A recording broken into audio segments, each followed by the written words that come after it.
Welcome back to our channel. In this video, we'll show you how to easily add videos to your queue on YouTube using your PC. Let's get started. Step 1. Open YouTube in your web browser. Simply type youtube.com in the address bar and hit enter. Step 2. Select a video that you want to add to your queue. Browse through your favorite channels or use the search bar to find the desired video. Step 3. Click on the More button located below the video player. This will open a drop-down menu with additional options. Step 4.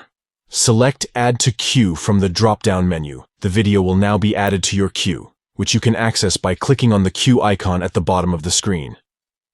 By adding videos to your queue, you can easily create a personalized playlist of content to watch in a specific order or save for later. Adding videos to your queue on YouTube is a great way to organize and enjoy your favorite content without interruptions. That's it for today's tutorial on how to add videos to your queue on YouTube using your PC. If you found this video helpful, don't forget to give it a thumbs up and subscribe to our channel for more YouTube tips and tricks.